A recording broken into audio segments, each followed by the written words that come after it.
Bienvenidos al episodio número 19 de su podcast Pasando Visita. El día de hoy sí estamos vestidos de gala y el invitado de hoy no necesita presentación. Es todo un monstruo en redes sociales y por supuesto que también en su especialidad. Tenemos con nosotros al doctor Hugo Radillo,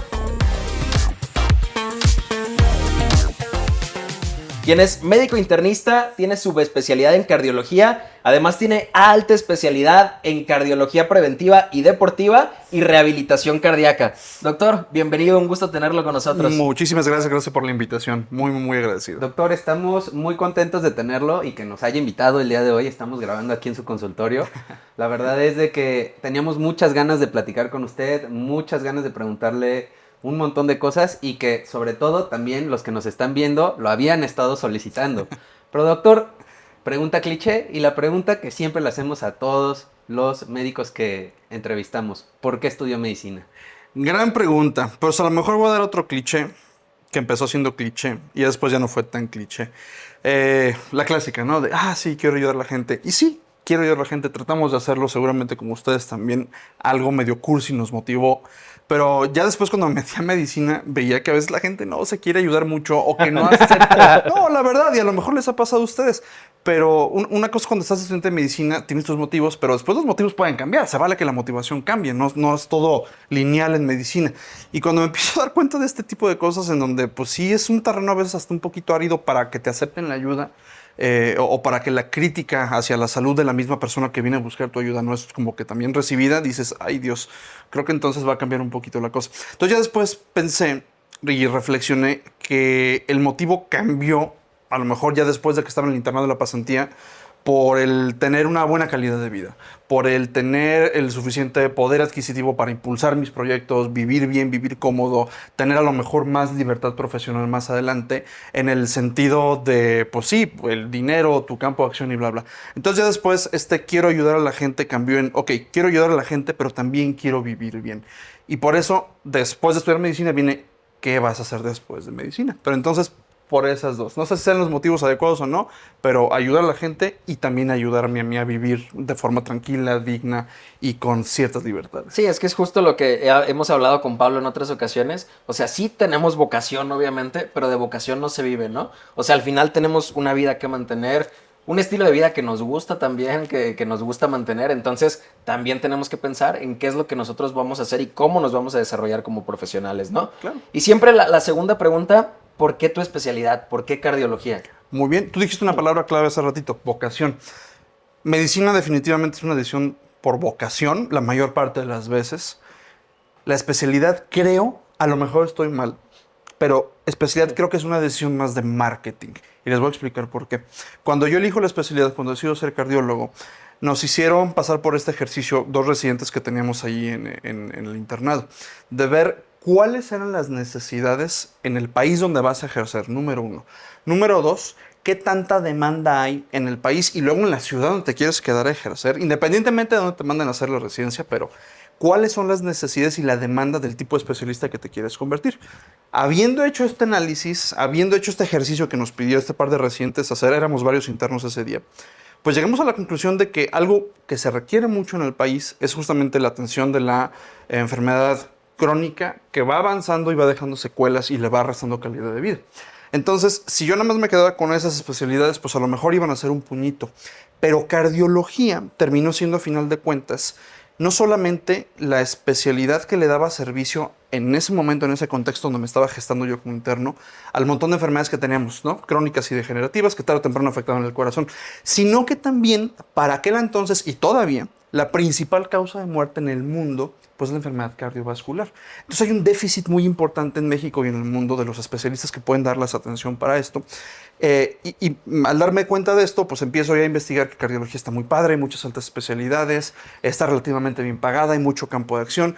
Y dije, ¿sabes qué? Pues si agarro medicina por vocación y quiero vivir bien, cardiología probablemente va a ser un lugar donde trabajo no me va a faltar. Voy a poder tener muchas áreas de crecimiento académico, profesional, económico, si lo quieren ver así. Y en efecto, parece ser que hasta ahorita no me equivoqué con mi decisión. Entonces, Oye, ahorita justo por eso. que estamos hablando, justamente mencionaste en varias veces lo económico, el estilo de vida, todo eso. Hay mucha diferencia entre la economía de un internista. obviamente vamos a generalizar porque sabemos que hay excepciones, ¿no? Pero de un internista a un subespecialista en cardiología.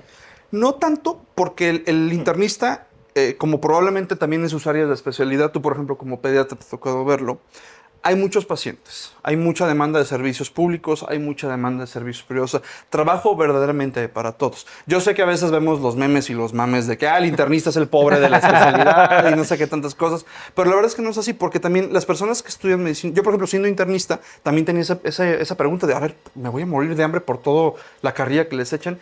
Y la verdad es que no. Porque en un montón de ciudades en México, una muy buena demanda queda abierta para las personas que estudiaron medicina interna, de forma tal que tú puedes tener relativamente más fácil trabajo en lo institucional si estudiaste medicina interna y tú en la institución vas a tener un sueldo seguro, que a diferencia de los médicos que hacen nada más pura priva, esa puede ser a lo mejor una de las cositas como que te deje inquieto, ¿no? De, ok, hoy tuve 2 consultas, mañana no tengo absolutamente nada, hasta dentro de 3 días. En cambio, la persona que hizo medicina interna, que ya lo aceptaron en la institución porque hay muchísima demanda en la institución, no se va a estar preocupando por, voy a tener consulta mañana, no en la priva. Ya tengo mi cheque, entonces es donde a lo mejor esa brecha que el cotorreo y el meme y la carrilla, que creemos que está muy abierta entre cuánto gana el especialista, el subespecialista y cuánto gana el internista, pues la verdad es que no está tan abierta. Y obviamente también va a depender de qué tanto trabajes, cómo diversifiques tus ingresos y si haces más cositas independiente de lo de la medicina. Oye, Porque yo creo que de esto, que es una manera que tú tienes que decir qué vida vas a tomar, ¿no? O si vas a combinar las dos, que esto está un poquito más pesado. Pero que no piensen ni que nos está viendo, que te vayas a lo público, pues sí, es tu ingreso seguro y que no dependes tanto de lo que puedas estar agendando como tú dices, pero al final creo que lo que te deja un poquito más sí va a ser lo privado. Sí. Puedes combinar las dos en lo que te vas aclientando en lo privado, dedicarle también a lo público, pero desde mi punto de vista, creo que al final lo privado termina dejando un poco más, pero lo padre y creo que lo atractivo de trabajar en una institución es que tú sales, haces tus 8 horas, 6 horas que te tocan en tu institución, tú sales y nadie te va a marcar a tu teléfono porque terminaste tu turno, ¿no? Y en lo privado no, en lo privado estás 24 horas a la disposición de las personas, ¿no? Correctísimo. Oye, volviendo a ese cliché, a esos memes que mencionas, entonces, ¿es un miedo real que tienen los internistas? O sea, ¿terminan creyéndose los memes? ¿Sí les afecta o sí lo ven como un meme también? Ahora sí que depende con quién te juntes y dónde lo veas, ¿no? O sea, a mí sí me entró ese temorcito porque, a ver, o sea, yo ya tengo ya rato que salí de medicina interna y sí teníamos el tema de que, ok, ¿qué tengo seguro? Pues que me contraten en la institución, que empiezas primero como que cubriendo ciertos turnos, a lo mejor no con los horarios que quieres, ciertamente no en el hospital donde vas a querer ejercer, pero tú ya sabes que eso es lana, que eso es a final de cuentas tu trabajo que va a estar remunerado, si bien pagado o no, pues X, eso ya viene a ser subjetivo con relación a cuánto trabajas y así, pero pues es lana. Pero más que el miedo de si por hiciste medicina interna o no, yo creo que esto aplica para todas las especialidades. Seguramente no lo he escuchado. El frío de la calle. Termina la especialidad y, oye, no ahorré nada para poner un consultorio. No ahorré nada para el consultorio que me iban a prestar, equiparlo con los equipos que necesito para ejercer. No, y mi porque te lo especialidad. gastaste durante la residencia, pues En tienes que sobrevivir. libros, en tu renta si eras foráneo, en tus alimentos, que apoyas a un familiar, que tienes a lo mejor que pagarte una... qué sé yo, exacto. El problema es precisamente eso. Entonces el frío de la calle, en medicina interna sí lo sentimos, pero a veces no creo que sea necesariamente por los memes, o a veces sí. Pero ya tenemos como una idea, ¿no? Ahora, lo que sí sabemos, por ejemplo, nosotros como internistas cuando nos estamos formando, es la comparación de hacer medicina clínica versus, por ejemplo, tú, medicina quirúrgica, que vas a hacer trauma y ortopedia, que van a hacer ginecología obstetricia, que van a tener sí lo de su consulta, sí lo de la parte asistencial de la institución, pero aparte ustedes tienen la cirugía. Entonces yo, por ejemplo, a la par que me graduó de medicina interna, me graduó con un colega que es neurocirujano, obviamente él ya mucho más grande que yo, por el emparejamiento de las especialidades, pero yo me acuerdo que este vato no le preocupaba tanto el tema de si voy a meter consulta o no, porque él con una neurocirugía que se aventara a Sí, la semana claro. tenía lo mejor para todo el mes. En cambio, yo como internista, que la verdad es que no tuve tanto tiempo para ejercer medicina interna porque luego quedé en cardiología, pero yo tenía que hacer un gran volumen de trabajo con los costos de una consulta de medicina interna para hacer una quinta parte de lo que este vato en una cirugía de 6 horas, que no es pues quitarle su debido respeto a su profesión, podía generar. Entonces, de lo que sí estamos muy entendidos los que nos dedicamos a la medicina clínica, es que a lo mejor esa brecha se va a pronunciar no tanto por la sub, sino comparándolo con alguien que tiene una disciplina quirúrgica. Entonces, pero ojo, sí. no creo que también que seas quirúrgico te asegura 100% el éxito. No, porque O sea, como tú dices, te tienes que aclientar, tienes que hacer una cartera de pacientes, tienes que competir contra el que ya tiene más años haciendo las manitas, perfeccionando su oficio, haciendo esta curva de aprendizaje post-residencia, y ahí es donde a final de cuentas viene lo que dices. No te da garantías, por supuesto que no te da garantías. No, pero sí es cierto que a lo mejor estás en una mala etapa, en una mala racha y de repente te cae una cirugía y Te ya aliviana, te alivianó un sí, ratote. no O sea, inventes, ya ¿no? Por supuesto. aguantas otro mes ahí sobreviviendo. Por lo menos ¿no? ya pagaste la renta Sí, y a exacto. lo mejor comes puras sopas instantáneas o lo que sea, pero definitivamente. Entonces, yo más bien, volviendo a la pregunta que me decías, Alan, creo que esta brecha, a como lo viví yo la notaba más cuando los residentes de medicina interna nos comparábamos con los gines, con los traumas, con los cirujanos que se iban graduando junto con nosotros. Pero, pues, volvemos a lo mismo. Dependiendo de qué haces, a qué te dedicas y cómo explotas tu especialidad, es si vas a tener garantías o no las vas a tener, si además, le vas a batallar o no. creo que el frío de la calle les llega a todos, Sí, o no, sea, a claro. todos nos llega. No es como que sales como quirúrgico y ya sales con 20 cirugías, o sea, o con una cirugía a la A semana, menos que- ¿no? Que te invite tu maestro o Ajá, algo que así. tu papá No, tenga una ándale, clínica, Porque ya tuvieras empiezas caminito. como a maquilarle de un inicio a otros médicos, ¿no? En Sí, lo que vas sí. así, O Y no está mal, ayudantías agarrando. o cosas así. Exactamente, y no está mal porque no deja de ser la práctica de tu especialidad. No es seguramente el titular, le estás haciendo la parte del, no le dicen segundos operadores, ¿cómo es? Del segundo ayudante, este tipo de cosas. Es que en cateterismo es primero operador, segundo operador, pero en cirugía es el primer ayudante, el cirujano principal y así asado. Pero pues volvemos a lo mismo, o sea, no te estás enfriando, sigues haciendo manitas, estás percibiendo una remuneración, a lo mejor no la proporción que quisieras, pero pues ahora sí que lana es lana y ya la estás teniendo, y eso te permite tener un capital de inversión para crecer más adelante tu práctica privada o ayudarte con las deudas que tenés que pagar, definitivamente. Oye, y hablando un poco de tu formación, ¿desde siempre supiste que querías medicina? ¿Cómo fue esta etapa de formación, universidad, internado? Mira, realmente yo empecé queriendo ser oftalmólogo. El rol, mi papá es urólogo, tengo que aclarar las cosas. Yo sí vengo de una... Linaje puro. Linaje No, puro. no. O sea, no linaje puro. Mi papá sí es especialista, mi papá es Pedigrí de la urólogo. medicina. Sí, ya. Pero mi papá sí fue así como muy sincero desde el inicio. Me dice, a ver, está pesado, está competido, es más fácil que te vaya bien si haces esta especialidad, esta definitivamente no la veas. Pero la percepción del médico de aquel entonces, que seguramente no se había empapado de la medicina contemporánea, total que tenía una guía.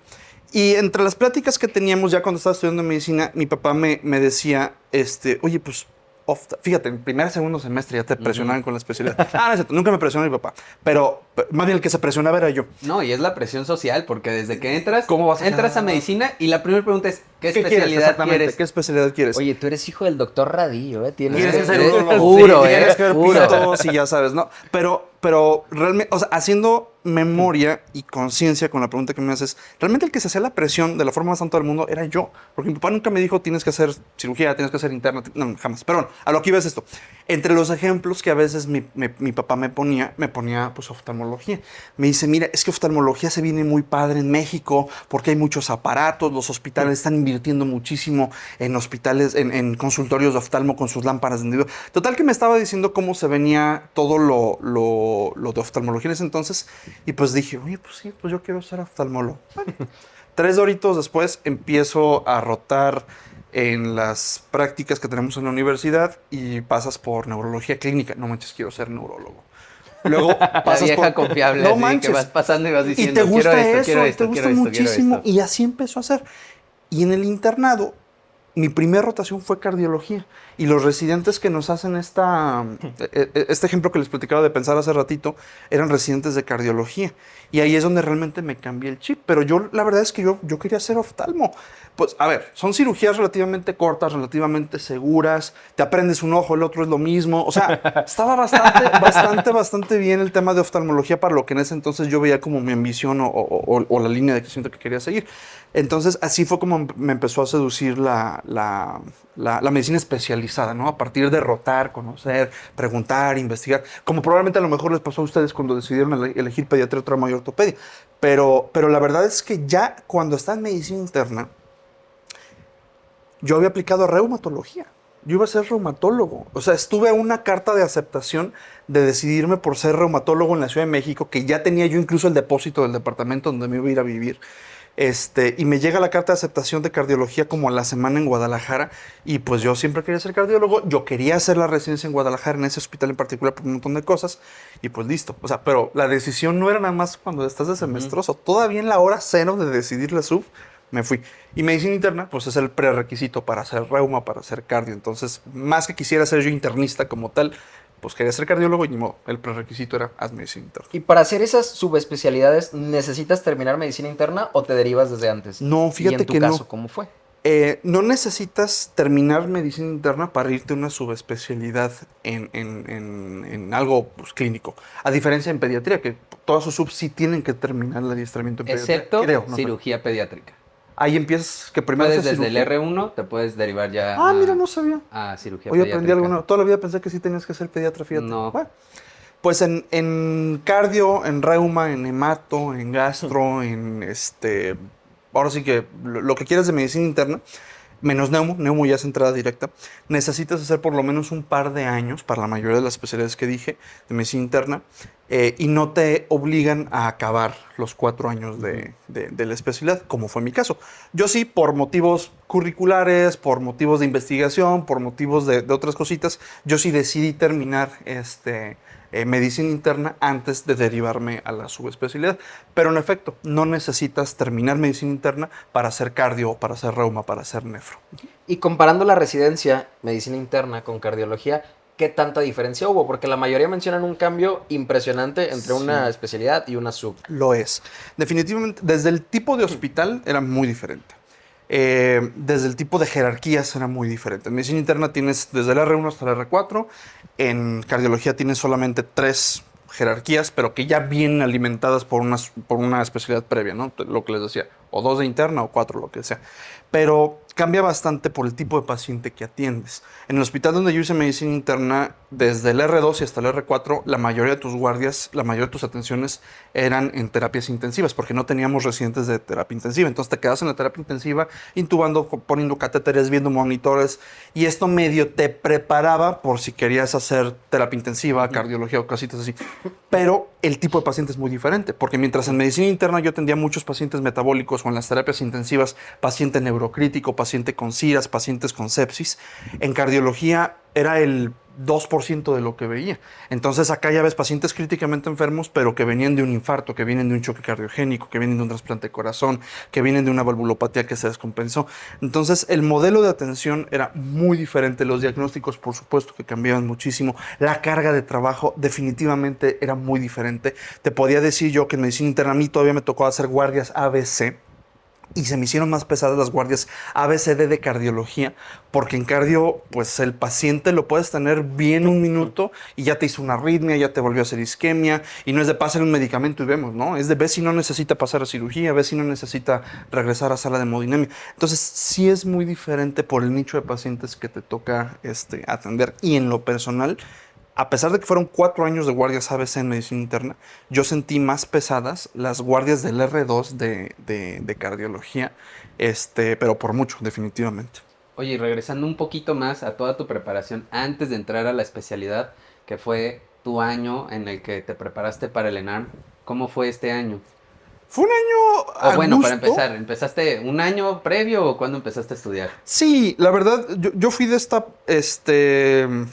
¿cómo decirlo? De esta población de médicos que se preparan, bueno, de estudiantes que se preparan para el examen nacional de residencias médicas medio rara, que no quiso hacer cursos, no quiso hacer muchas de esas cosas, pero tengo que decir que estuvo muy tranquilo el año porque mi servicio social no lo hice en una comunidad, mi servicio social realmente en una plaza universitaria con horarios bien definidos. Yo entraba a las 9 de la mañana y a las 3 de la tarde ya estaba agarrando rumbo a mi casa y pues me quedaba mucho tiempo para estudiar. La otra es que nosotros sí teníamos en el internado esta oportunidad de que se nos explicara cómo estaba todo el cotorreo de aplicar para una residencia. Y desde yo creo que mis últimos 3 meses de terminar el internado ya nos habíamos puesto pues, a estudiar. De forma tal que tuve esos últimos 3 meses de internado más todo el año del servicio social para poder tener muchísimo tiempo para estudiar y no fatigarme. No apliqué cursos, pero sí teníamos nosotros un grupo de estudio. Éramos dos, una amiga, un amigo y yo. Y nos poníamos a estudiar y por lo menos 3 veces a la semana nos veíamos en un cafecito para contestar bancos de preguntas que bajábamos de internet, para repasar algún tema juntos, entre nosotros nos preguntamos y así le hicimos, sin agarrar cursos como tal, aplicamos el examen y quedamos, fíjate. O sea, ustedes no tuvieron algún temario ni nada que... No, el que temario siguieron. era el índice del manualito que estábamos leyendo, haz de cuenta. Entonces ya nos habíamos colocado como un sistema entre nosotros de que, ¿sabes qué? Estas 2 semanas vamos a leer puros temas de cirugía general.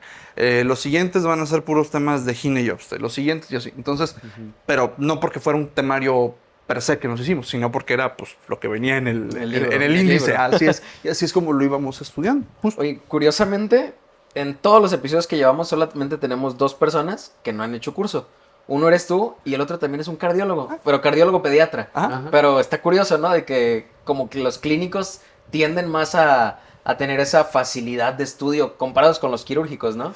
Mira, ahora sí que es, no sé, no sé qué tan subjetivo sea o no, porque el común denominador que me he encontrado yo entre las personas que necesitaron curso o no necesitaron curso, verdaderamente era la lana que tenías. Seguramente si yo les pedía a mis papás, págame un curso, me iban a apoyar y lo que sea, pero ya para entonces, en esa etapa de mi vida, yo ya trataba de ser muy independiente. Y la verdad, yo veía los precios de los cursos Están carísimos. de los Sí están caros. a mí se me hacían costosos. O sea, la verdad es que los precios relativo a lo que te van a permitir hacer, pues la verdad es que es una nada. Si entras a la especialidad te va a dar más y vas a poder pagar ese curso 30,000 veces ya cuando quedas.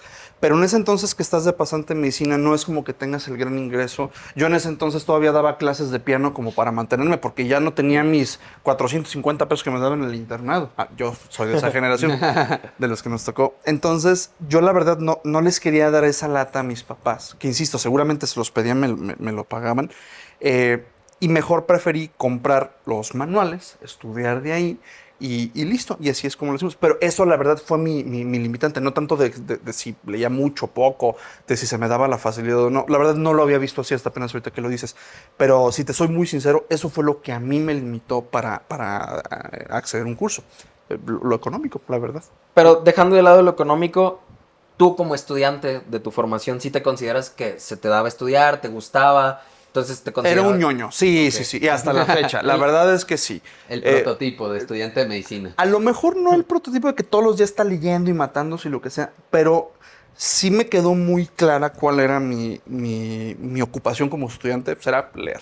La verdad es que soy un tipo que estoy en el espectro autista, entonces eso puede explicar por qué no era la persona más social y hacerte como que muchos amigos y la fregada, pero la verdad es que mi prioridad era ni siquiera las buenas calificaciones. Mi prioridad era poder tener un buen desempeño porque en la universidad donde estuve desde muy temprano nos llevaban al hospital.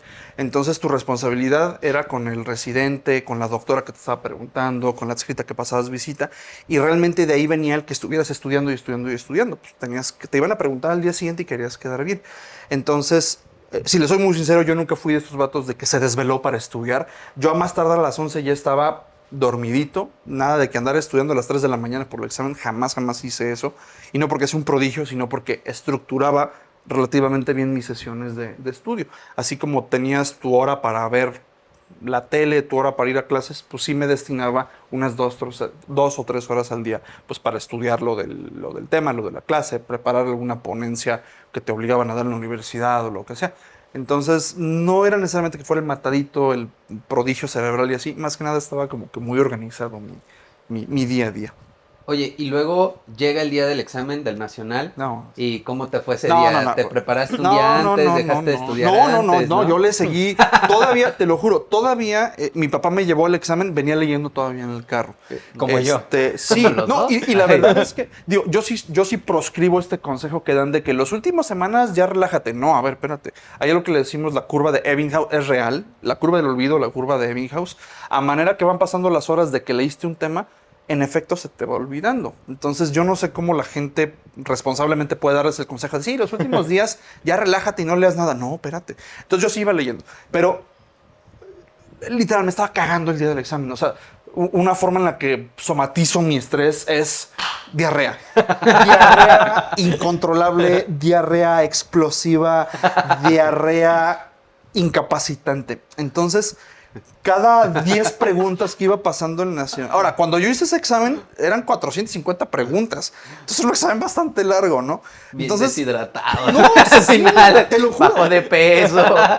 No, me la pasé muy mal porque cada pregunta que le dudabas o que dices, creo que no va a ser, antes de darle clic a la opción es como que, ahorita vengo. A consultarlo con el retrete. No manches. Y obviamente eran de esos retortijones que hasta que no medio haces poquito, ya como que te quedas tranquilo y ya perdías tiempo. Entonces, o sea, yo creo que por lo menos, si sumo todo, yo creo que 30, 40 minutos me la pasé cagando ahí en el mero día del examen nacional de residencias médicas. Sí me puse muy nervioso. Me fue bien, les digo, entré a la primera y todo lo que tú quieras, pero ¿a qué costo, güey? No, sí, no manches, sí me la pasé muy mal el día del examen. Oye, hay muchas personas que sufren de lo mismo, ¿no? O sea, que no pueden con el estrés, que se ponen muy nerviosos. ¿Qué consejo les darías o qué te sirvió a ti para ese día? Digo, en ese entonces estaba muy estigmatizado lo de la terapia, ir a psiquiatría y lo que sea. Y también tengo que reconocer, yo no ponía de mi parte, yo era de que, no, ahorita se me pasa, no, ahorita se me pasa, ahorita se me pasa. Y así fue como pude lidiar con mi ansiedad. No lo hagan. Definitivamente busquen ayuda, el tratamiento, el acompañamiento, vaya, de la ansiedad, si es un trastorno de ansiedad generalizada, si es estrés que no sepan manejar y los deja a lo mejor así como que muy tumbados o muy disfuncionales, busquen ayuda. Ese es el mejor consejo que les puedo dar. No se la avienten como yo, no lo hagan solitos, traten de buscar ayuda profesional, es mucho más fácil, salen más rápido, tienen menos recaídas. Ese es el mejor consejo que les puedo dar, definitivamente. Ok, y pasas tu examen, ya te dan tu hojita de aceptación y se viene lo que muchos consideramos lo más difícil, ¿no? Encontrar una sede. Muchos creen, justamente, qué bueno que también tú coincides conmigo, muchos creen que pasar el examen es lo difícil de la especialidad. Lo que viene después. Lo que viene es lo más difícil. Creo que varios podemos coincidir con eso, porque en efecto es, ok, a ver, ya tienes tus tickets y ve para qué te alcanza, ¿no? Como lo están haciendo ahorita. Tienes tus puntos y ve para qué especialidad te alcanza. Y en efecto, el tema es la competencia post-ENARM, porque tienes que ir con tu currículum y le tienes que demostrar al entrevistador que tú eres la mejor opción para entrar a ese sistema de residencia, a ese hospital, a ese servicio específico. ¿Tú ya llegabas con algo de preparación para tu entrevista? Ya tenía yo un buen currículum porque ya me habían dado buenos consejos de trata de tener una publicación, demuéstrales que curricularmente vales la pena, porque un examen cualquiera lo pasa. El tema es eso, o sea, ¿cómo te haces tú apetitoso o apetitosa para la persona que no solo te entrevista, sino que puede ser tu jefe más adelante? Entonces yo ya para entonces tenía un par de publicaciones, no era yo primer autor ni de chiste, pero ya en su momento me habían incorporado mis residentes, donde hice la residencia, a sus publicaciones. Eran cosas sencillas, reportes de caso, pero publicaciones a final de cuentas. 25, ¿no? No. Llegué yo con 2 publicaciones, Fácil. era así de que el tercer, cuarto autor, era capturista de datos, pero yo ya tenía en mi currículum constancias de que había participado en veranos de investigación, de que había mis constancias de asistencias a congresos, de que había presentado un par de carteles en un simposio. Entonces ya mi currículum, la verdad es que no era el mejor de los currículums seguramente, pero no era ya tampoco el peor. Yo ya nada más iba a ir a competir con mi carita de que, hola, quiero ser residente y así. No, yo ya tenía, pues, un poquito de currículum que me iba a dejar tener una ventaja competitiva sobre los que pudieron haber tenido un puntaje mejor que yo en el examen nacional, definitivamente. Pero es que muchas veces menospreciamos todo este tema o lo hacemos de lado, ¿no? Y decimos, no, pues solamente presento mi examen, a lo mejor tengo mi nivel de inglés y así voy a la entrevista, ¿no? Sí. Porque también mucha gente no sabe, ¿no? O sea, realmente la investigación es un tema que nosotros, a mucha gente le da flojera. Y otra gente que a lo mejor está interesada no sabe por dónde empezar. Así es. Entonces, ¿qué consejo podrías darle a quien quiere empezar investigación? De entrada, busquen local. sus universidades deben de tener, muy desarrollado o no, pero deben de tener un departamento de enseñanza e investigación. Hablo de la universidad, no del hospital donde hagan el internado. Si en la universidad no se les puede facilitar esta opción de meterse a protocolos, empezar a redactar cositas, como yo, capturar datos de presiones arteriales que iban saliendo, que así empezamos. Si no se puede en la universidad, entonces en el hospital donde hagan su internado, en la pasantía donde les toque dar su servicio social, pueden tener una segunda o tercera oportunidad para hacer esto. Porque lo que a ustedes les interesa es, ok, si se puede, chido, salir con la publicación lista y que la puedas checar en internet, fenomenal. Pero lo que les interesa muchísimo a las personas que te van a entrevistar, y digo yo teniendo el antecedente de ser entrevistador en algún momento de residentes, bueno, de candidatos a residentes, nos interesa que tengas no muchísima experiencia, pero que sí que en tu currículum se refleje tu interés. Entonces, si en tu universidad empezaste con cosas bajitas como capturar datos, participar en redacciones o lo que sea, ya con eso en tu currículum queda plasmado para la posteridad de que eres una persona que le gusta dar un poquito más de sí para poder atender a un paciente, para poder publicar un libro, para poder ser un elemento valioso. Y eso es lo que nos interesa. Convénceme de que vales la pena, convénceme de que vas a ser un buen elemento. Porque ahorita el inglés ya todos lo van a traer, o la mayoría lo van a traer. El puntaje del ENAR, pues, chido. Entonces la idea es eso, o sea, sobresalir. Y es mi mejor consejo. Empiecen tan pronto como en la universidad les dejen, pero local. No se quieran ir a otras clínicas sin antes haber picado en su universidad, en su hospital donde hicieron el internado, o en el sitio donde están haciendo la pasantía. Y ahora entras a tu residencia, ¿no? ¿Te tocó la fortuna de quedarte aquí en Guadalajara o te tocó No, tenerte que ir fuera? fíjense que no. Por temas ahí de no informarme, de malas elecciones en cuanto a las plazas, yo hago la residencia en Villahermosa. Entonces, el hospital bien para lo que queríamos hacer, tan así que decidí quedarme a completar los años. No fui muy fan de muchas cosas que se estaban dando ya, la clásica, ya sabes, el acoso a tus compañeros, a los demás, a ti mismo. No siempre se alzaba la voz contra ese tipo de cositas, pero yo no me quedo en Guadalajara para hacerle especial. Cuando pude haberme quedado por ambiciones mal planteadas, me quiero un hospital de alta especialidad que había en Villahermosa, y hago la residencia allá. No me arrepiento, sé que pude haber tenido lugares mejores, pero la verdad aprendí muchísimo, me salí de mi zona de confort, crecí como persona un montón, aprendí a ser resistente a un montón de situaciones. Es la primera vez en donde me salvo de casa de mis papás durante mucho tiempo. Antes ya me había ido a Italia y cositas así, a hacer otras rotaciones y otras cosillas, pero me dejó crecer muchísimo el no haberme quedado aquí en Guadalajara, en casa de mis papás, pues para hacer la especialidad. Entonces, más allá del crecimiento como médico, como persona crecí muchísimo, definitivamente. Oye, y durante tu residencia, después de todo lo que dijiste de que lo que vive el residente, ¿cómo tú manejaste ese estrés, esos sentimientos que tuviste? ¿O en algún momento también llegaste a pensar en renunciar y cómo lo manejaste? Fíjate que nunca, ese pensamiento intrusivo de renuncia porque está pesada la cosa, nunca llegó conmigo. Conmigo más bien era el tema de ve a ver en qué momento puedes tolerar esto. Porque sí es cierto, a ver, era una carga académica pesada, eran guardias ABC, estabas cansado prácticamente todo el tiempo. Y no es que ahorita lo esté justificando para los modelos actuales, de hecho es muy reprobable por lo que yo pasé y reprobable también que yo lo haya como solapado y amortiguado. Pero no sé si fue para bien o para mal. La forma en la que tolero las cargas de trabajo, las cargas académicas, es pues que sentía mucha empatía yo por los pacientes. Porque a pesar de que mis compañeros de residencia nunca contribuyeron con ese acoso, al contrario, entre nosotros nos apoyamos muchísimo, verdaderamente veíamos que la carga de trabajo era tan alta porque habíamos pocos residentes o pocos médicos incluso que podíamos echarles la mano. Entonces no te quedabas tarde en el hospital porque te castigaron, te quedabas tarde porque el paciente todavía seguía inestable, Delicado. porque no le querías dejar toda la chamba dependientes del montón de volumen de pacientes que atendían al resto de la guardia o a tus compañeros que estaban ahí.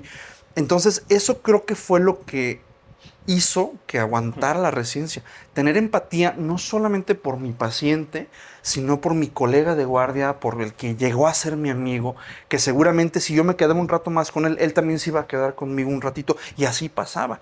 Entonces creo que por eso fue que supe sobrellevar la carga de trabajo y el estrés. Nunca quise renunciar porque a manera que ya elaborábamos, entre nosotros, entre nosotros sistemas para poder ser más eficientes y más efectivos, iba bajando la carga de estrés, no de trabajo, pero sí de estrés percibido. Lo resolvías de mejor manera. Avanzabas un año con tu jerarquía y con tu residencia y todos los errores que tú veías en el sistema ya los podías corregir para que tus R1 trataran de incorporarse a algo menos, pues menos agresivo, menos, ¿cómo le pudiéramos decir? Abusivo, menos. Sí, más No que abuso, abusivo. ¿cómo le decíamos? Caótico. Ajá. Ándale, menos caos, que tuvieran un poquito más de organización y que con esa organización y los errores que pudimos haber nosotros cometidos, ellos Un no los poco más cometieron, llevadero. que ellos cometieran sus propios errores, que pudiéramos encontrar áreas como para mejorar esa parte, pero hasta ahí, la verdad. Y sí es cierto, había algo de adscrito, había algo de abuso por parte de los adscritos, malos tratos, pero la verdad todo quedaba en palabrerías. Por más, digo, eso fue muy particular en nuestra sede, por más palabrerías que habían, nunca llegaban, en mi generación y para abajo, nunca llegaban los castigos de te quedas guardado. No, simplemente a ver, quédate hasta que se resuelva el problema, que era lo que moralmente estabas obligado a hacer. Si la regaste, pues, a ver, resuelve tu problema para que lo que hiciste no le cause problemas a tu paciente y a la guardia, ¿no? Que eso se me hace razonable.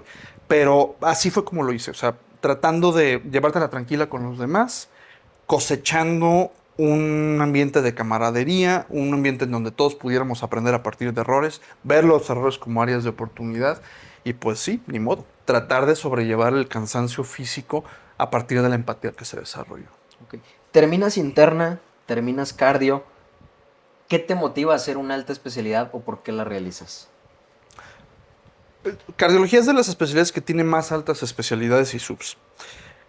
Es muy compleja la cardiología. O sea, no me quiero echar flores a mi pesebre, no quiero así como que, si de por sí ya el ego en cardiología es Tú gigantesco.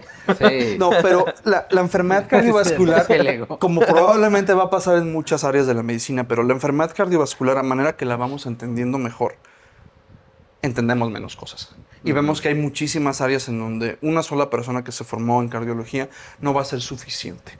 El modelo del cardiotodólogo empieza a ser insuficiente para el paciente en el sentido de que no se le da la atención correcta, no se le da el seguimiento adecuado y se desaprovechan áreas de oportunidad para pues, poderle ofrecer un mejor futuro al paciente. Derivado de esto nacen las altas especialidades en donde vas rotando a lo largo de tu peregrinación en la residencia de cardiología. Yo cuando entré a cardiología yo quería ser hemodinamista porque pues ya sabes, ahí resuelves los infartos, está muy bien pagada, está padrísima la hemodinámica o la cardiología intervencionista como le decimos ahorita. Yo no sabía cuando llegó el R1 de cardio que existía rehabilitación cardíaca, a lo que me termino dedicando a final de cuentas, pero es a raíz de estas rotaciones en donde empiezas a ver no solamente en qué consiste la alta especialidad, sino de qué otra forma le puedes ayudar a tu paciente, que es lo que platicamos al inicio, el núcleo a partir del cual tienes tu vocación. Entonces, yo llego a mi rotación en rehabilitación cardíaca y empiezo a ver los diagnósticos de los pacientes que ves ahí. Cosas súper complejas, súper deteriorados los pacientes en papel. En donde dices, a ver, tú ves esto y tú ya no quieres llevar a trasplante de corazón porque está muy mal el paciente. Tuvo 2 infartos. Aquí me estás diciendo que la FEBI es un parámetro que vemos para ver qué tanto se contrae el corazón. Está por los suelos. O sea, me estás describiendo aquí en papel una piltrafa de paciente que en cualquier momento puede perder su vida o en cualquier momento puede exacerbarse sus síntomas. Y yo veía a los pacientes corriendo. Y yo, Yo veía a los pacientes pedaleando, y no bajito, dándole duro, haciendo hits. Yo veía a los pacientes levantando pesas. Y todavía escéptico de, oiga, ¿cómo se llama? No, frontal. No manches, no, si es él. Entonces es donde digo, ¿cómo después del calvario, del cateterismo, de la cirugía, del marcapasos, de las arritmias, de mucho tiempo hospitalizado, ¿cómo le estás haciendo que ahorita enfrente de mí, sin que me la platiquen, estás haciendo pesas y estoy viendo en el monitor de electrocardiograma que lo estás haciendo con las arritmias que a mí me enseñaron que son catastróficas y que me constó a mí en una guardia que son catastróficas? ¿Cómo lo estás haciendo? Pues es que ya llevo 2 semanas rehabilitándome. No manches, se me hizo fenomenal, porque estamos hablando de un paciente que tiene calidad de vida. Estamos hablando de un paciente que después de la catástrofe que es infartarte, después de caer en paro cardíaco varios minutos, ahora está no solamente vivo, sino saliendo a pasear a los perros con los hijos, saliendo a correr con la esposa en las mañanas, teniendo más navidades sin disnea, con menos medicamentos, pagando cada vez menos cantidad por todo el tratamiento que implica estar enfermo del corazón. Ahí es donde digo, güey, rehabilitación cardíaca como alta especialidad está muy padre y definitivamente necesitamos crecer esta cultura de hacer altas especialidades, porque si este beneficio yo lo encontré desde mi nicho, ¿cómo no están encontrando más beneficios de diferentes especialistas que hacen, por ejemplo, cirugía de columna, que hacen, por ejemplo, fertilidad o esta, ¿cómo le dicen? Cuando no puedes tener bebés y que te ayudan a tener bebés. ¿Mande? In vitro, ajá, exactamente. O sea, cómo empiezan a hacer todo este tipo de adiestramientos extras a tu paquete básico que es tu especialidad, ¿no? Y lo más padre es que tú reconoces incluso como especialista que no puedes acaparar tantos pacientes porque cada paciente tiene un montón de necesidades diferentes y las altas especialidades vienen a servir estas necesidades. Ahí fue donde decidí. Dije, yo como cardiólogo clínico no puedo dar el ancho para dar todo. Necesito sí ser cardiólogo, pero dedicarme a un nicho muy especial para poderle ayudar al paciente de más formas, diversificar mis atenciones. Fíjate, ya lo hemos platicado con varios especialistas y casi todos coinciden en lo que estás diciendo, ¿no? O sea, un especialista general no se da el ancho. Entonces, actualmente, ¿cuál consideras tú que es el rol que tiene un cardiólogo clínico general? O sea, ¿qué es el papel que debe de desempeñar en la atención del paciente? Cuando te formas como cardiólogo, te formas, la verdad, en un área en donde ves pues, todo el espectro de la enfermedad cardiovascular. Claro. Tanto lo que se opera como lo que no se opera. Tanto lo que se puede hacer por mínima invasión como lo que se tiene que hacer un procedimiento muy heroico. No lo haces tú, pero te toca cuidarlo, te toca indicarlo. Toca reconocer al paciente que tiene las indicaciones que te dice va para acá o va para acá. Te toca ajustar el tratamiento. Tienes, como cardiólogo o cardióloga clínica, muchísimo de dónde aprender, muchísimo en dónde actuar y muchísimo que mejorar. Pero cuando el paciente ya no se comporta como lo que tú habrías esperado, ahí es donde tú tienes que reconocer tu límite. Entonces ahí es lo que yo les digo, incluso a mis mismos residentes de cardiología. A ver, si no van a hacer una alta especialidad y se quieren dedicar a la cardiología clínica o cardiología general, como lo quieran decir, entonces tu responsabilidad no nada más va a ser abordar al paciente, dime qué tiene y por qué lo tuvo. Eso es lo mínimo que me puedes ofrecer como cardiólogo clínico. Tu responsabilidad como cardiólogo clínico sin alta especialidad va a ser reconocer tu límite, así como cualquier alto especialista lo tendría que hacer, reconocer tu límite en cuanto a lo académico y lo profesional, ver hasta dónde puedes hacer el paciente y no conforme con reconocer tu límite, no obstaculizar la llegada de tu paciente al alto especialista que lo tiene que ver.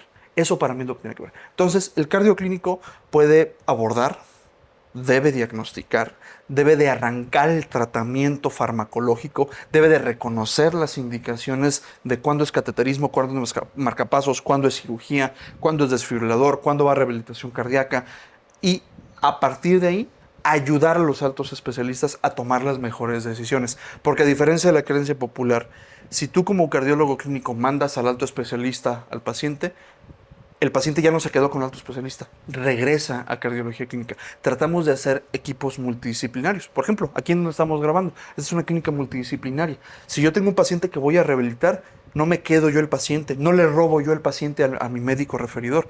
Lo mando al siguiente consultorio con el cardiólogo que originalmente lo vio, la cardióloga que me echó la mano con el abordaje, y su médico siempre va a seguir siendo su cardiólogo clínico.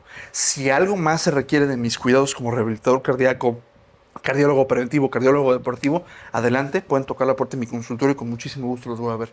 Pero esa es la idea. Cardioclínica aborda, diagnostica, trata, reconoce dónde es el tope de su habilidad y refiere, para que entonces ya los altos especialistas lo tengamos que hacer. Y es lo que yo también hago como cardiólogo clínico. Nunca me vas a ver a mí haciendo cateterismos o metiéndome a terapias intensivas, si no es de algo que yo me sienta cómodamente bien como para poder atender a mi paciente. Claro, ¿no? Digo, yo lo veo desde el punto de la pediatría. Digo, Alan le ha tocado vivir uno de mis pacientes de cerca de este último mes, donde llega, se pone muy malita, hizo una miopericarditis infecciosa secundaria a influenza tipo B, cayó 5 veces en paro, Alan le tocó estar ahí, le Está tocó aguantado por cualquier cosa, ¿eh? Yo le digo, Alan, ponte guantes, porque ya te tocó estar aquí, ¿no? Yo estaba más asustado que nunca.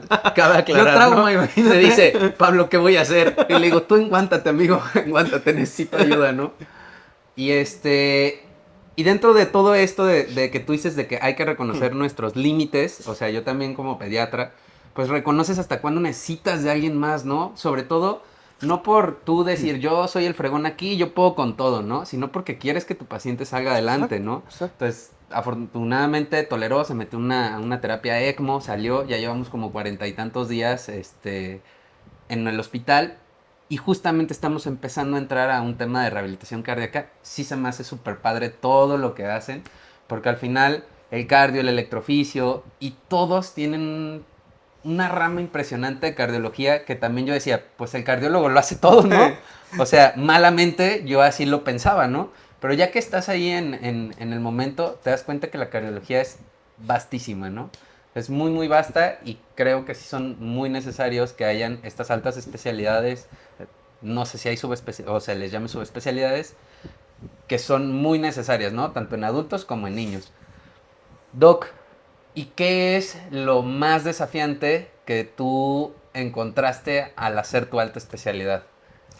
Lo más desafiante es lo reducido de el campo que hay para formar altos especialistas. Probablemente les pasa también en sus especialidades, pero rehabilitación cardíaca en México solamente hay, si eres cardiólogo, solamente hay 3 lugares para hacer y creo, no estoy seguro, pero creo que ya se cerró uno o que no va a formar durante esta generación la siguiente, no sé.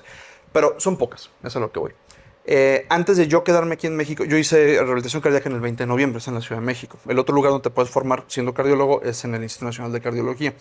Antes de yo hacer el intento por hacer mi alta especialidad aquí en México, yo estuve en España un rato.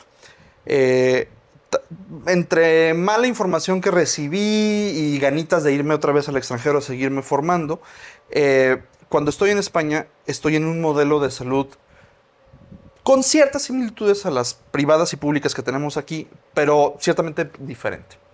El hospital en donde tengo que hacer el primer acercamiento a la rehabilitación cardíaca es un hospital en donde el 90% de los casos que estaban allá eran pacientes infartados. Y está bien, una muy buena parte de la rehabilitación cardíaca tiene como por atención a la persona que ya se infartó.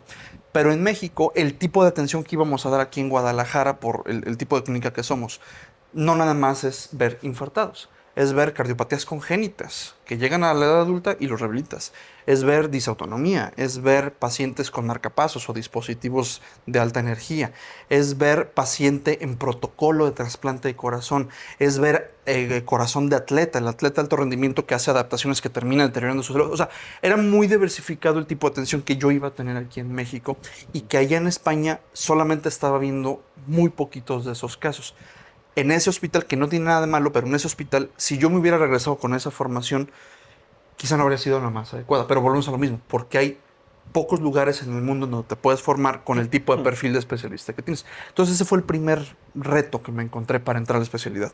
Pocos lugares y los pocos que hay, no todos se adaptan a lo que necesitas. Doc, ¿y cómo fue este proceso de aplicar para poder ir a España? Es O sea, mucho para más sencillo aquellos que acá. que quieran Sí, ir. digo, en mi caso muy particular, allá generalmente haces primero un escrito en donde comunicas tus intenciones por irte a hacer un adiestramiento allá, porque allá sí le dicen adiestramiento. Allá como tal, dependiendo del hospital y el lugar donde estés, lo reconocen o no lo reconocen como especialidad o subespecialidad o lo que sea. Entonces allá el trámite era relativamente sencillo, yo ya lo había empezado desde la R2 de cardio, ya me habían aceptado y toda la cosa, pero yo no sabía cómo estaba toda la mecánica de, pues, cómo era realmente el servicio. Porque cuando iba a rotar en ese hospital, para darme una idea bien, pandemia. Entonces, pues no estaban, ni te dejaban salir de la ciudad, ¿no? Básicamente.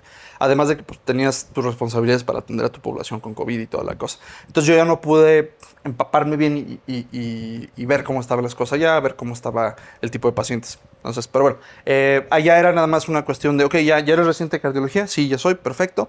Nada más dinos cuál es el tipo de especialidad que quieres hacer. No te vamos a dar beca, no te vamos a pagar, todo tiene que ser por tu cuenta y te esperamos tal día. Y listo, pues tal día llegué, duré unos cuantos meses, me di cuenta de que no estaban las cosas que me gustaban. No, y repito, no porque fuera un mal lugar, pero me entero que en el 20 de noviembre están haciendo un montón de cosas, están haciendo todo este montón de cosas en un montón de pacientes, con un maestro súper renombrado en un montón de lugares y dije, no manches, yo quiero eso.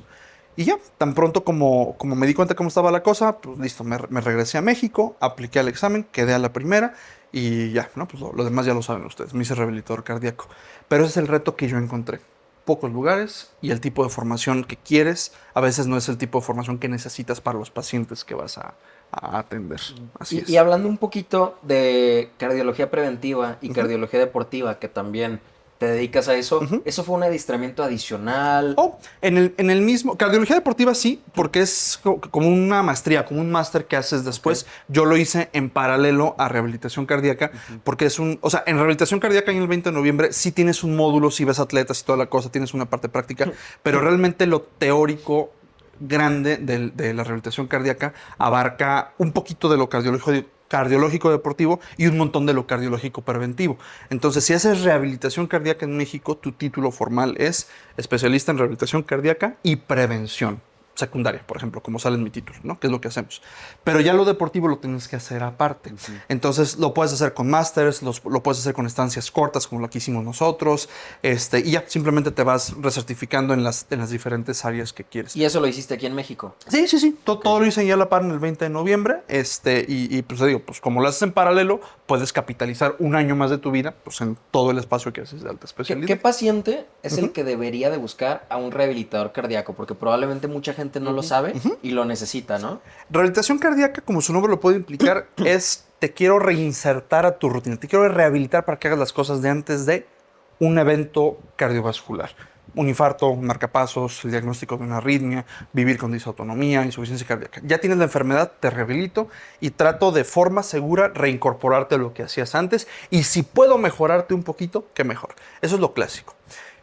Me haces esta pregunta en una temporada en donde rehabilitación cardíaca en el mundo está teniendo un rebranding, en donde si vemos muchos beneficios para el paciente que ya tuvo la desgracia de alguna enfermedad del corazón, ¿por qué ese beneficio no lo llevo antes de que el paciente tenga esta enfermedad del corazón? Este rebranding que estamos teniendo, repito, no nada más en México, sino en todo el mundo, trata de impulsar una indicación que a mediados de los 80s y de los 90s había, pero que todavía no había mucha evidencia para propulsarlo más.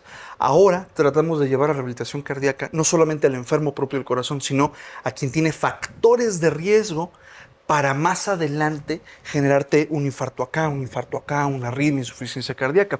Entonces ya también tratamos de que las personas que tengan riesgo cardiovascular intermedio, a través de un cálculo muy rápido que hacemos en el consultorio, se incorpore a programas de rehabilitación cardíaca para que podamos bajar la carga de su hipertensión, de la obesidad, del sobrepeso, de la dislipidemia, de la diabetes o de la prediabetes o simplemente el sedentarismo en programas cortitos que eduquen al paciente a mantener un estilo de vida un poquito mejor y cuando sea necesario, acompañado obviamente por medicamentos o procedimientos ya enfocados aquí.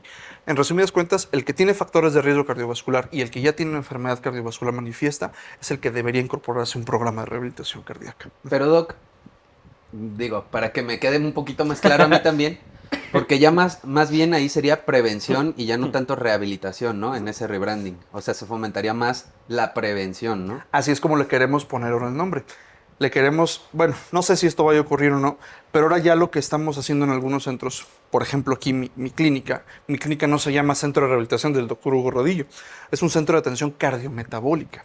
El especialista en rehabilitación cardíaca verdaderamente ve desde lo deportivo hasta lo preventivo, hasta lo de rehabilitación, por la salud cardiometabólica. Tratas de cambiar los procesos de cambio de nutrientes a energía y energía a movimiento que una persona enferma o saludable o que sin haber tenido enfermedad del corazón, pero ya con factores de riesgos, puede tener.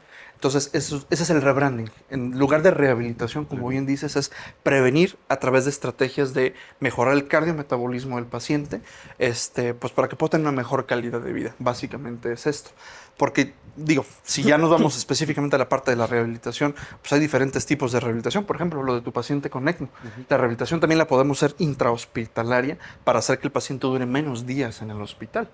¿Qué es lo que previenes? Pues más estancia. ¿Qué es lo que previenes? Postración. ¿Qué es lo que previenes? Infecciones que acompañan a las estancias. Si el paciente ya se infartó y viene a que lo rehabilites y a que lo metas a su vida otra vez, ¿qué es lo que previenes? Pues es prevención secundaria. Previenes un segundo infarto.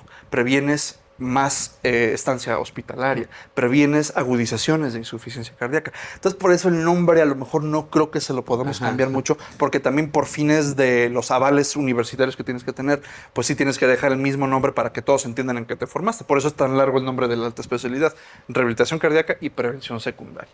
Pero, Sí. no, Y realmente es complejo el tema, sobre todo para los pacientes, porque incluso nosotros que somos médicos, quizás desconocemos cuántas subespecialidades hay de la misma cardiología, ¿no? Me imagino que para un paciente mucho más complejo, sí. y el saber cuándo acudir con cuál especialista, como tú lo mencionaste hace rato, si no tiene un cardiólogo que lo sepa referir, pues el paciente nunca No va a va a tener llegar idea. al médico que De necesita, acuerdo contigo. atenderlo, ¿no? Y cambiando radicalmente, porque la verdad tienes un currículum súper amplio y quiero abordarlo lo más que pueda, entonces, estaba viendo tus redes. Mencionaste que ya 700 conferencias, ¿no? ¿Cómo ves? Felicidades Poquitas, primero. poquitas. Primero que nada, felicidades. Pero la Sí. verdad es que yo quiero preguntarte, ¿cómo empezaste? O sea, ¿cómo fue esto de ser conferencista? Ahora sí que gajes del oficio, ¿no? Es algo que acompaña. O sea, tú te formas en medicina, hagas especialidad o no. Algo que va a acompañar a tu práctica médica es cómo comunicas una mala noticia, cómo comunicas un resultado de laboratorio, cómo expones lo que tú sabes a la persona que te ve como paciente, a tu interno, a tu R-. Entonces, dar conferencias es comunicar un mensaje conciso, concreto, en X tiempo, en una audiencia delimitada. Empecé como probablemente empezaron ya también ustedes y ni cuenta se dieron. Mi primer conferencia, la que cuento como conferencia a partir del 1 para sumar 700, en una sesión general de hospital, de R1, hace 11 añitos empecé. Mi adscrito me dice, nos toca al servicio de medicina interna dar la sesión general de hospital, pero porque, no me acuerdo, los R más seguramente estaban rotando, no me acuerdo por qué, te toca a ti, Rodillo, dar la sesión, vamos a hablar de hipertensión arterial. Y así empecé. Sesiones de hospitales, capacitaciones de personal. Obviamente no cuento en las conferencias las clases que hacen en la residencia, porque si no, uno, pues no manches, no cuenta, y dos, no, pues ya estaríamos en las 1000, ¿no? Y más porque ahora ya también en los modelos de residencia se acostumbra que el residente de la clase, no la escrita. Pero bueno, Diario. entonces sepan que esas 700 conferencias no estoy contando las clases ni de la universidad ni de la especialidad. Total, que te empieza a gustar esta parte, es un músculo que vas entrenando y te empiezas a exponer. Esto se catapulta más con las redes sociales. Ahí me empiezan a solicitar laboratorios, industrias de manufactura de equipo médico, las universidades me empiezan a buscar para darles una conferencia en su simposio, las sociedades médicas me empiezan a buscar para dar una charla, un panel, un lo que sea en su congreso. Entonces fue como un efecto bola de nieve en donde pues ahora sí ya después de 11 años de estar en círculos de conferencias pues ya logramos amasar 700 conferencias, pero así empezó todo, la verdad, en sesiones de hospitales en donde ya le empiezas a agarrar el gustito, mejoras tus técnicas, hasta para diseñar tus diapositivas y pues así estamos ahorita. Yo llevo una entonces. Entonces Oye, yo también. y te adelantaste un poquito a mi siguiente pregunta, que era justamente redes. Eres un monstruo en redes. ¿Cómo empezaste? ¿Qué te motivó? ¿O cuáles son tus objetivos cuando tú inicias redes? Fue un feliz accidente, la verdad. En aquel entonces estaba Facebook y dentro de Facebook estaban estos grupos. Habían grupos en Facebook como de los que podías hacer con tus compas del salón o lo que sea. Me toca exponerme por primera vez a redes accidentalmente cuando en una rotación estando en Italia, en un pase de visita, el adscrito nos pide hacer un análisis de los anticuerpos de un paciente que tiene hepatitis B. Y no porque yo me lo supiera de memoria, ya habíamos estudiado el caso de ese paciente y empiezo yo a dibujar en una hojita que nos pusieron ahí, una libretita, una mini explicación de 2 minutos, pero acompañados con dibujitos de los anticuerpos de la hepatitis B. Sin darme yo cuenta, una de las chicas que estaba ahí también pasando visita con nosotros, una de las doctoras, la doctora Clara, me estaba grabando. Ni cuenta me di. Ah, sí fue accidental.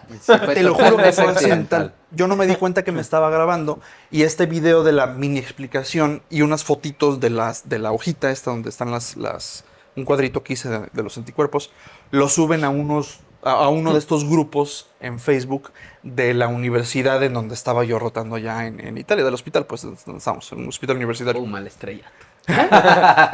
Y sin darme cuenta, quiero aclarar que yo ni siquiera estaba en ese grupo.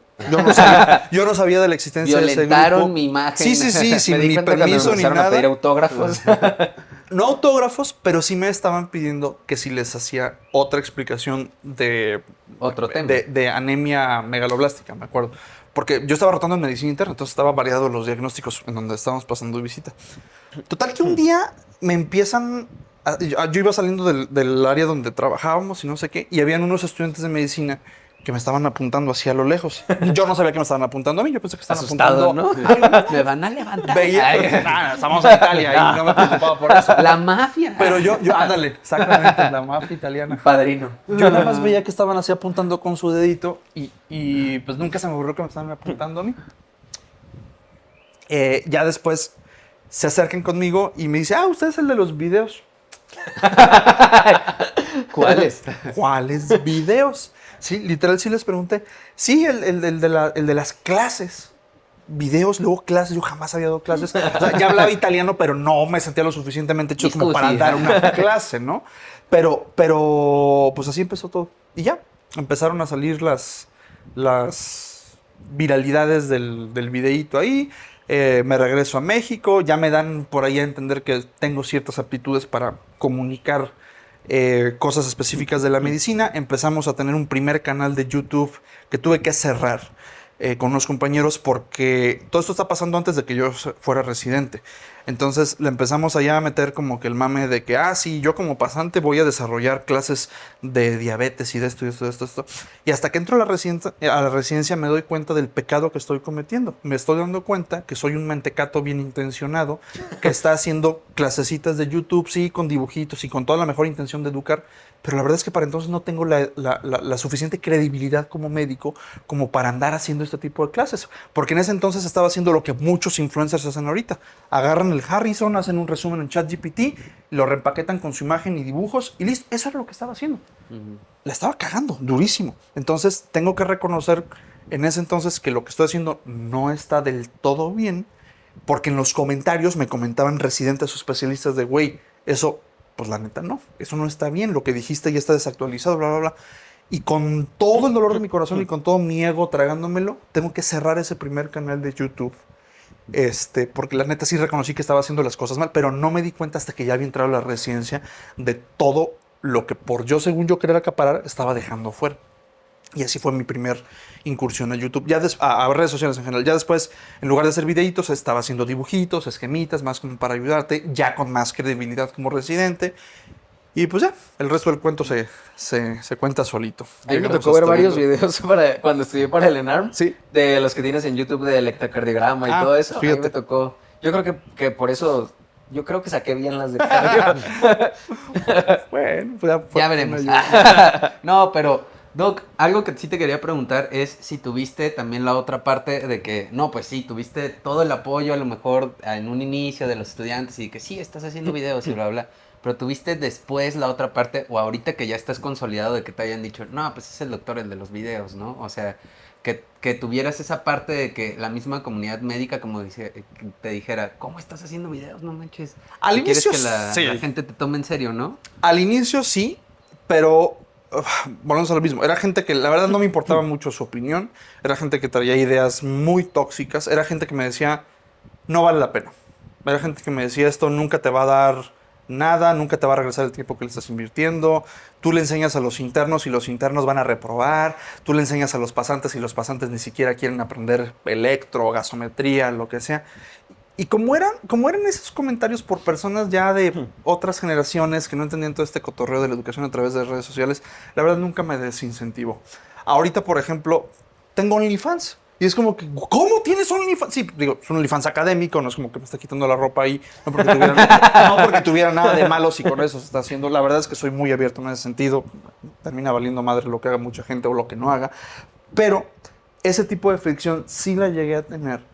Pero como yo ya estaba viendo, tanto en presente y a futuro, todos los beneficios que me estaba generando, la comunidad que estábamos haciendo, estos comentarios que tú me haces ahorita, Alan, de que Doc, gracias a tu video me ayudó a esto, eso era mi alimento. O sea, podía tener 30 comentarios malos de que eres un ridículo por hacer videitos, no se les entienden tus dibujos, bla, bla, bla, pero con un comentario de que, Doc, pasé mi examen, Doc, tenía 3 veces extraordinario, ya lo pasé, gracias a que usted explicó estas cosas. Doc, ayudé en el pase de visita, interpreté una biometría hemática. Güey, esa es toda la motivación que necesitaba. Pero bueno, es lo mismo, ya no era yo un mentecato bien intencionado. Ahora sí ya era un profesional de la salud, forjándome en una especialidad que con más responsabilidad sobre mi contenido podía dar nada más información relativamente precisa, sino verificada y verificable. Tú podías checar lo que yo te estaba diciendo en un artículo, en lo que sea, y veías que no era mentira lo que te estaba diciendo. Y ya lo platicaba a partir de experiencia. Entonces me valía madre esa fricción que me estaban dando, o estos como, no lo hagas, ¿qué va a decirle de ti la gente? Bla, bla, bla. Porque ahora a final de cuentas ya me ven, sí, como influencer, te soy muy sincero, no me agrada tanto que me digan influencer, no estoy muy cómodo con el tema. Ya superé el trauma de que me dijeran influencer. Ya no me molesta tanto. En su momento sí me molestaba y ahorita la verdad no me molesta tanto. Porque ya estoy viendo que muchas de las áreas en donde quería crecer, las redes sociales me ayudó a impulsarme hacia allá. El impacto que ahorita tengo con los laboratorios, con la manufacturadora de equipos médicos, con las universidades, con los centros formadores de residentes, con instituciones y programas grandotes internacionales de medicina, me reconocen no porque tengo seguidores, muchos o poquitos, sino por la trayectoria que en mis redes sociales expongo. Ahí saben que hago esto, que hago lo otro, que estudio aquí, que me muevo con estas personas, que tengo una relación bonita con tales institutos, bla, bla. Entonces eso es lo padre de las redes sociales y ya por eso ya no dejé que los comentarios negativos me frenaran. Chinga su madre, pues total, estoy teniendo muy buen recibimiento por un montón de lugares en donde quería quedar bien y pues que ahora estoy viendo los beneficios. Entonces, sí, la verdad es que las redes son un impulsor enorme prácticamente de cualquier carrera, pero de todo lo que dices me quedó una duda. OnlyFans, ¿cómo lo manejas? O sea, ¿qué tipo de contenido? ¿Cómo es todo eso? Porque académico completamente. OnlyFans, habrán de saber ustedes que empezó siendo una forma en donde si por algo YouTube no te dejaba monetizar algo, lo podías subir en plataformas como Patreon, como OnlyFans y listo, ¿no? Ya después agarró la fama, ya saben, que de los desnudos y no sé qué tanto OnlyFans y pues listo. Pero OnlyFans originalmente salió justamente para eso, para hacer contenido que tú pudieras concebir a partir de una cuota. Entonces, en algún momento dije, ¿sabes qué? Vamos intentándolo. Estaba experimentando si hacía lo del podcast, que les decía que los he grabado pero no los he subido. Estaba experimentando con Patreon, con más cositas. Y OnlyFans era una plataforma que ya estaba pues bien identificada. Y dije, a ver, no tengo nada que ofrecerles. Todo lo que vaya a compartir ahí va a estar 100% con ropa. No vas a ir a verme encuerado y mucho menos. Entonces es un OnlyFans en donde creo contenido académico, resúmenes de guías, que muchas veces es contenido que me pide la misma comunidad de Instagram, de OnlyFans, de lo que sea, y vaya más como a la medida. Pero en OnlyFans, estos contenidos que ustedes van a poder ver ahí, que son PDF, son videos, son clases, son webinars que he dado en el pasado, es un contenido que logro también compilar con más especialistas. Por eso lo saqué ahí, porque yo no podía pagarles a los demás especialistas su valiosísimo tiempo para que me ayudaran a hacer un comentario sobre una guía o un resumen sobre una conferencia que se dio sobre las últimas guías para osteoartritis o lo que sea. Entonces, las cuotas de OnlyFans las estaba utilizando, todavía hasta la fecha, las estamos utilizando para de ahí un porcentaje dárselo a la persona que me echó la mano para curar una selección de tópicos y empaquetarlo en un formato breve que puedas descargar ahí desde la plataforma de OnlyFans. Realmente por eso lo hice, porque no tenía de otro lugar para sacar dinero para darles a todos los colaboradores, que a veces sí lo hacían de gratis, pero la verdad ya me daba mucha cosa de, oye, pues está bien, se agradece que me eches la mano y no me cobres, pero mira, lo voy a sacar en OnlyFans para que pues de ahí pueda salir una lana por toda la ayuda que me estás dando. Y es básicamente así, y nos ha funcionado bien. Es disruptivo, es como que no manches, ¿cómo que tienes OnlyFans? Sí, pero no médico, es académico, exclusivamente es académico, y pues nos ha funcionado bastante bien. sí, Es un complemento. No van a entrar más. y el doctor en pura bata, ¿no? Jamás te vas a encontrar. Y otra de las eso. cosas que también estuve viendo de su currículum es que hace algo de programación y algo de inteligencia artificial médica. Sí. ¿Qué es lo que haces y cómo lo mezclas? O sea, haces un montón de cosas. Ahora sí que, en efecto, soy muy inquieto. No soy programador, quiero aclarar eso. No programo yo los algoritmos, pero sí los diseño. Justamente a la par de que voy empezando la alta especialidad, me empiezan a buscar algunas empresas de manufacturadoras de equipos médicos y de software y me dicen, Hugo, la inteligencia artificial para lo médico se viene muy fuerte, ya estaba muy fuerte en Estados Unidos, ya estaba muy fuerte en Alemania y queremos replicar un montón de cosas aquí en México. Va, fenomenal, no sé nada, ¿cómo le hacemos?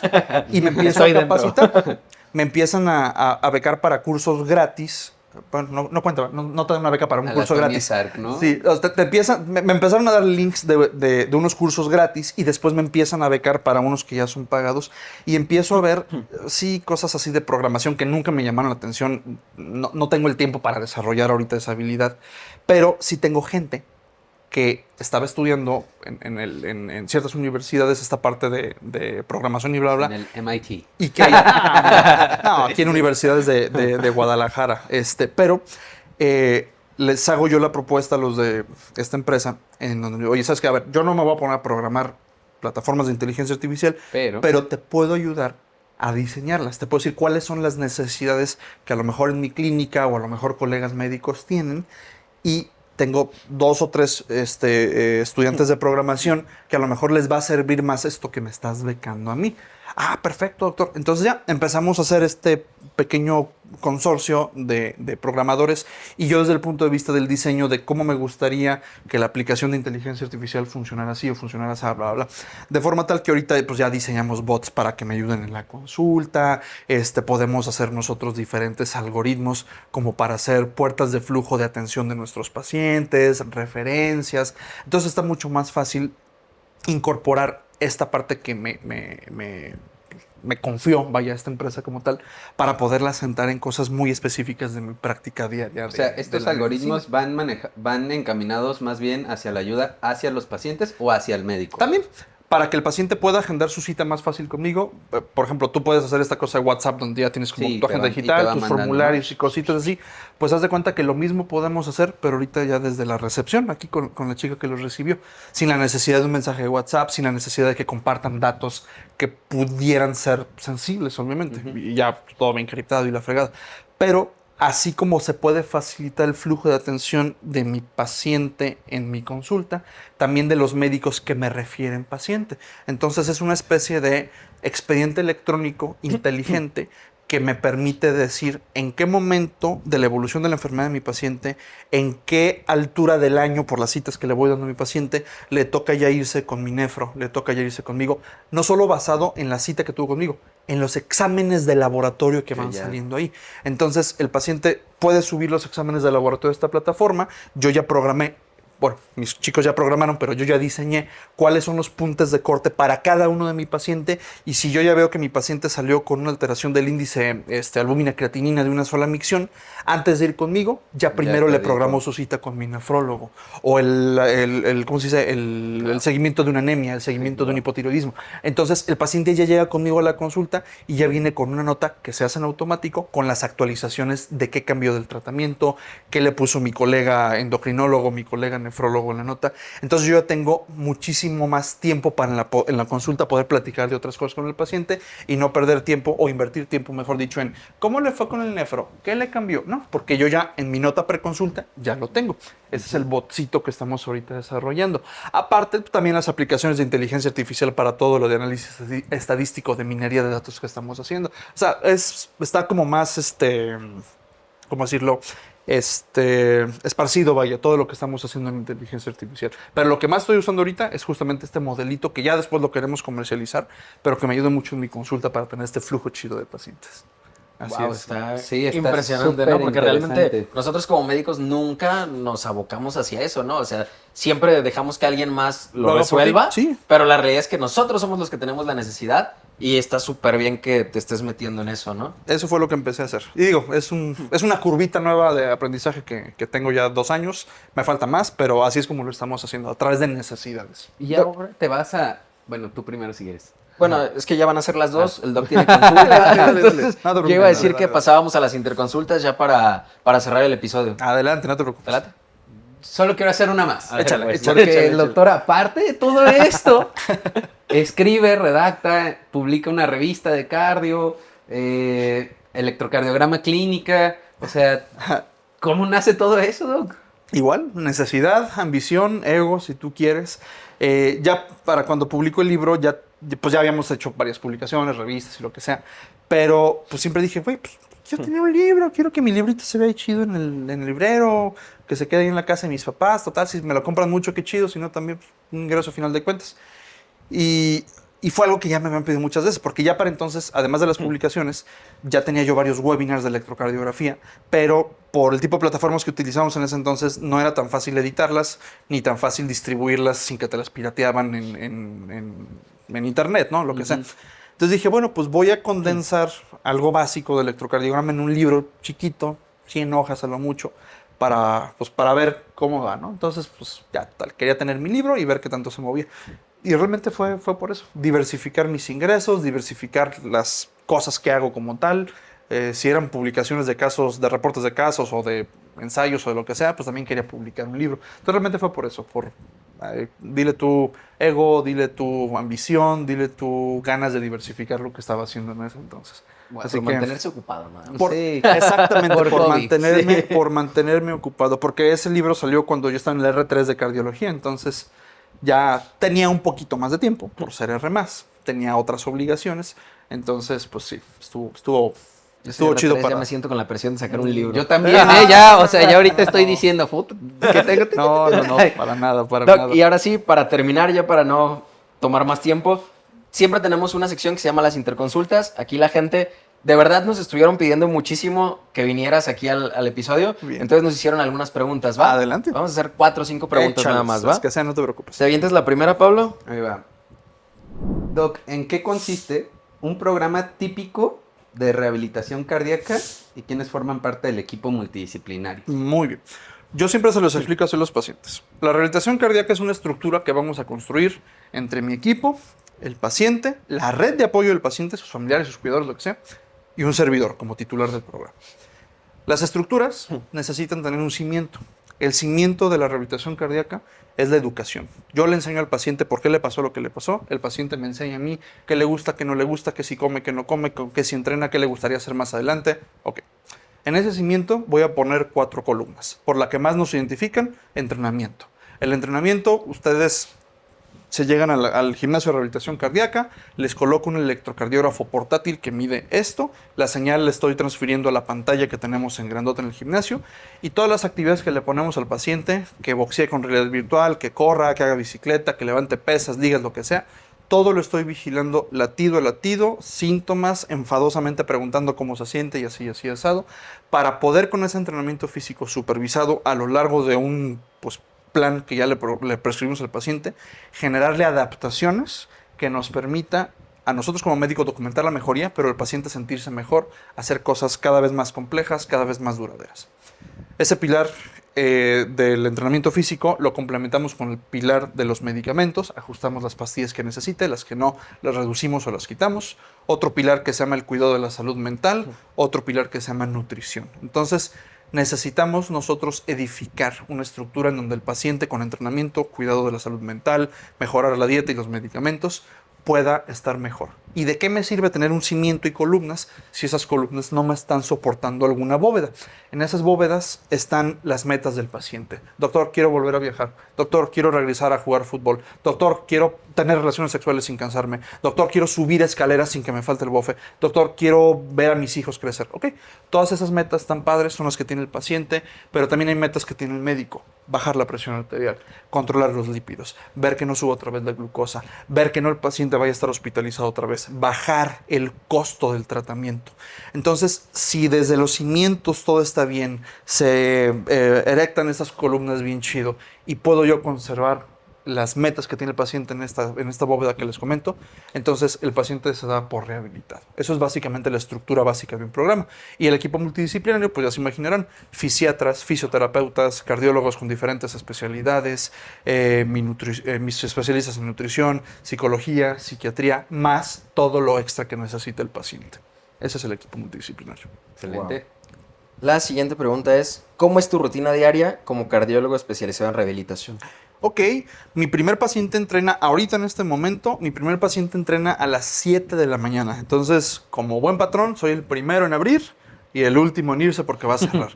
Entonces, me levanto relativamente temprano, 5 de la mañana, 5:30 voy a entrenar, y ya a más tardar, faltando 10 a las 7, ya estoy aquí en la clínica, vivo relativamente cerquita aquí, entonces 10 a las 7 llego, conecto mis aparatos, verifico que mi desfibrilador esté funcional, por cualquier cosa tengo que tener un desfibrilador funcionando, y arranca la rehabilitación cardíaca. En los espacios que tengo en donde no hay pacientes para rehabilitar es donde meto mi consulta. Entonces, generalmente vengo a trabajar cómodamente en mi clínica, nada más hago pura práctica privada. Tranquilamente vengo 3 veces a la semana a mi clínica de rehabilitación cardíaca. Cuando por algo tengo consulta porque me tocó ir a darme una conferencia o lo que sea, es cuando vengo, por ejemplo, hoy es viernes, hoy vine a dar consulta también porque no pude acomodar pacientes porque me tocó dar una conferencia y tuve que salir. Y eso es lo a veces más como impredecible de mi rutina, cuándo tengo que dar una conferencia y cuándo no. A veces las puedo dar aquí en Guadalajara por Zoom, una cosa por el estilo, a veces tengo que salir entre semana a alguna otra ciudad a darlos, pero generalmente dejo los fines de semana para ir a dar las conferencias. Por eso generalmente los viernes no estoy, es cuando vuelo o me voy en carro a alguna ciudad, regreso generalmente los domingos y se repite. Entonces es una rutina relativamente cómoda porque no estoy todo el día trabajando, voy los días que yo solito me pongo para hacer lo que más me gusta y aún así que esté haciendo lo que más me guste, tengo un tope. Entonces trato de ya generalmente a las 4 o 5 de la tarde ya estar tranquilamente en casa, leyendo, preparándome para el día siguiente, descansando, comiendo, jugando videojuegos, me gusta muchísimo. Entonces básicamente esa es mi rutina. Trabajar unos cuantos días, pero la mayor parte del tiempo estar disfrutando, haciendo otras cosas que no son específicamente la atención de pacientes. Doc, otra de las preguntas es, ¿dónde hiciste tu formación en rehabilitación cardíaca? ¿Dónde la hiciste y qué requisitos necesitaste para ingresar? Uh-huh. Hice rehabilitación cardíaca en el Centro Médico Nacional 20 de noviembre. Es un hospital del ISSSTE que está en la Ciudad de México. Ese hospital acepta 3 tipos de especialistas para poder hacer rehabilitación cardíaca. Cardiólogos, obviamente como su servidor. Acepta especialistas en medicina deportiva. O sea, si eres deportólogo, puedes aplicar el 20 de noviembre. Y si te va bien en la selección, puedes quedar ahí. Y finalmente, fisiatras, o como también los ubican, especialistas en rehabilitación física. Entonces, esos son como los requerimientos que te piden. Te hacen un examen para entrar. Ya no tienes que hacer NAR ni nada por el estilo. Simplemente te hacen un examen de admisión en donde si eres cardiólogo van a evaluar tus conocimientos en cardiología. Si eres deportólogo, tus conocimientos en deporte. Si eres fisiatra, tus conocimientos en rehabilitación física. Si eres cardiólogo no te van a hacer preguntas de deporte en ese entonces porque todavía no tienes el adiestramiento. Es muy justo el examen, perdón. Y terminando el examen te hacen una entrevista con el directísimamente jefe de servicio, el doctor Jorge Lara, en donde te va a hacer preguntas personales, le interesa mucho saber de ti. Es un doctor muy, muy, muy humano en el sentido de que está al pendiente de ti, aunque seas el residente, está muy al pendiente de ti desde tus ambiciones profesionales, está muy al pendiente de ti desde si ya comiste hasta si ya dormiste. Es un ambiente muy chido que se genera ahí. Es una entrevista muy amigable de unos 20-30 minutos, en donde más allá de ver lo personal y lo curricular, va a ver tus ambiciones, dónde quieres estar, dónde te ves el día de mañana, así, asado. Si todo te sale bien, entras a la especialidad. Esos son los requisitos. Buen currículum, buena disposición y echarle ganas. Y por último, nos preguntan que qué competencias o habilidades consideras esenciales para dedicarte al área que te dedicas. Definitivamente, paciencia. Definitivamente, tolerancia a la frustración. Por más que tus libros y tus guías te digan, haz esto con el paciente cuando lo reconozcas con tal cual enfermedad y de la enfermedad tal o cual comportamiento, fenotipo, no siempre las cosas salen como queremos. Les pasa a ustedes también. Yo creo que esto es un común denominador que necesitamos en la medicina, sea especializado o no. Tolerancia a la frustración. Paciencia, mucha empatía por los pacientes y compasión. Una cosa es empatía, ponte en los zapatos de, la otra es compasión.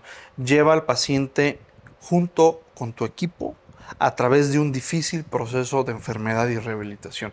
Y esa empatía, esa compasión no la aprendemos en los libros. Yo sé que eso es un cliché, no nos lo enseña nadie, pero en efecto, pero quiero que salga de mí porque me costó trabajo a mí. Es un músculo que tienes que entrenar, es una habilidad que se tiene que desarrollar, es una virtud que si te quieres dedicar a la cardiología o a la rehabilitación cardíaca, y seguramente esto aplica para cualquier área de la medicina, la tienes que desarrollar.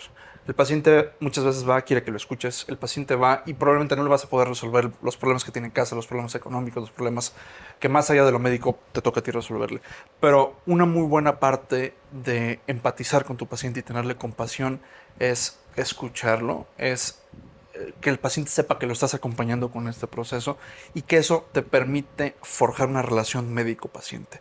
Y eso es crucial si quieres que el paciente confíe en las recomendaciones que le vas a dar. Doc, Y para terminar, vamos a nuestra última sección, las indicas, que es algún consejo que tú le darías a la comunidad médica, residentes, adscritos, quien nos esté viendo. Muy bien. ¿Qué recomendación tú les darías? ¿Qué recomendación les puedo dar? Definitivamente, el recurso más valioso que tienen ahorita, que están en formación, no es su dinero, no son sus palancas o las influencias que a lo mejor los pusieron donde están. El recurso más importante que tienen ahorita, chicos y chicas, es su tiempo. La forma en la que inviertan o gasten su tiempo va a definir en gran parte qué tipo de médicos y médicas van a ser. Se dediquen a la investigación, a la asistencia especializada, se dediquen a la docencia, se dediquen a cualquier otra cosa. Su recurso más importante, que es el tiempo, bien invertido, les va a permitir tener el desarrollo de capacidades, habilidades, técnicas, formas de ser, que les ayuden a trascender no solamente como médicos, como profesionales de la salud, les va a ayudar a trascender como personas, les va a ayudar a ser personas de valor que valiendo mucho hagan que las personas valgan más. Que cualquier persona que se acerque a ustedes y que los vea crecer, crezca junto con ustedes. Entonces, definitivamente, el tiempo que tengan, utilícenlo en ser las mejores versiones de ustedes para que nuevamente ustedes se puedan beneficiar de su inversión del tiempo y que las personas que están con ustedes se beneficien también de lo mismo. Muchas gracias, doctor. Sus redes sociales, ¿dónde lo pueden encontrar? ¿Dónde consulta, doc? Yo estoy, ojalá no se les ofrezca, pero estoy en Guadalajara, aquí en la colonia Providencia. Y si quieren sacar igual también una consulta, platicar conmigo, ver mis redes sociales, me pueden encontrar en prácticamente todas las redes sociales como Dr. Huge, H-U-G-E. Ya luego les platicaré por qué salió el Huge, no tiene nada que ver con mi nombre, no tiene nada que ver con proporciones mías, nada por el estilo, pero así es como me pueden encontrar en redes sociales. Doc, la verdad, yo creo que con esto podemos llegar al final del episodio. Muy agradecidos por habernos recibido. Sabemos que tienes una agenda súper ocupada, pero la verdad era un episodio que teníamos muchas ganas de hacer y la verdad es que nos vamos muy contentos de aquí. Muchas gracias por el episodio. Pablo, ¿algo que decir? De parte mía y de Alan, te queremos agradecer por darnos un poquito de tu tiempo, por dar un poquito de tu tiempo a toda la comunidad médica, que sepas que lo que estás haciendo realmente cambias maneras de ser de las personas, que apoyas mucho en su manera de aprender y que para bien tú contribuyes, como dice Alan, a que puedan llegar a ser ese especialista que todos queremos llegar a ser, ¿no? O la gran mayoría. Muchas gracias, Pablo. De verdad, muchas gracias. Ya saben, si a ustedes les está gustando el contenido que estamos haciendo, que podamos seguir invitando a doctores de la calidad del Dr. Huge, ya saben, regálenos un like, comenten, si tienen algunas dudas, nos las pueden dejar ahí abajo. Y gracias por pasar visita con nosotros. Nos vemos en el siguiente episodio. Hasta la próxima. Adiós.